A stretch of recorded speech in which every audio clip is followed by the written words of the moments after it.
ফেনী থেকে যুক্ত হচ্ছেন সহকর্মী আতিয়া সজল, সরাসরি যাচ্ছি তার কাছে।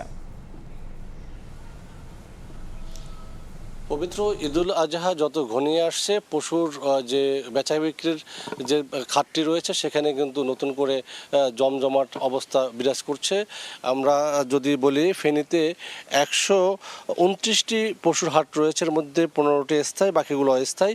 এই বাজারগুলোর ছাড়াও কিন্তু ফেনীতে একটি জনপ্রিয় প্রথা রয়েছে, সেটি হচ্ছে যারা অনেক মৌসুমী ব্যবসায়ী রয়েছেন, যারা শুধুমাত্র এই ঈদকে সামনে রেখেই তারা তাদের বিভিন্ন অঞ্চল থেকে গরু সংগ্রহ করে এবং সেই গরু সংগ্রহ করে তাদের বাড়ির সামনে অথবা বাড়ির পার্শ্ববর্তী বাড়ির মাঠের যেখানে সুবিধাজনক স্থানে এসব গরু রেখে স্থানীয় বা আশপাশের যারা কোরবানির পশু কিনে ক্রয় করে তাদের কাছে এগুলো বিক্রি করেন। এবং এই ধরনের এই প্রথাটা কিন্তু এই অঞ্চলে বেশ জনপ্রিয়। আমরা ঠিক এমন একটি স্পটে রয়েছি, ফেনী সদর উপজেলার পৌরসভার এখানে পশ্চিম রামপুর এলাকায়। আমরা একজন মৌসুমী ব্যবসায়ী রয়েছেন, আপনার কাছে জানতে চাইবো যে এই গরুগুলো কি আপনার? জি আমার। এই যে আপনাদের যদি একটু ধারণা দেন যে এই গরুর মানে ওজন কেমন, দাম, ক্রয় কেমন, বিক্রয় কেমন, ছাড়া কেমন পাচ্ছেন? এই গরু আপনার 5 পন থেকে 5.5 পন হবে, 5.5 পন হবে। এটার দাম পড়বে 160 টাকা, মানে 1,60,00,000 টাকা। এই গরুটা? এই গরুটাই একই সেম কোয়ালিটি। এই গরুটা 5 পন থেকে বেশি হবে। এই গরুটা 1.5 লাখ থেকে 1,60,000 টাকা। আর এই যে এটা দেখলাম যে বেশ ভালো লম্বা চওড়া। হ্যাঁ, এটা লম্বা চওড়া গরু আছে। এটা 5 পন থেকে 5.5 পন গরু। এই গরুটার দাম পড়বে আপনার 1,80,000 টাকা।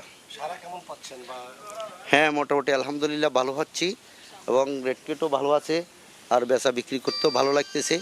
এবং আমাদের এখানে প্রত্যেক বছর আমরা মৌসুমি ব্যবসায় আমরা শখ করি বা একটা করি, ব্যবসা করি। আমরা কয়েকজনে গরু আনি, মনে করেন আমি গরু আনছি আপনার মনে করেন 38টা, তার মধ্যে 7-8টা বিক্রি হয়েছে, আরও আছে বা আরও অন্য যারা আছে তারাও বিক্রি করতেছে, 2-4টা করে বিক্রি হচ্ছে।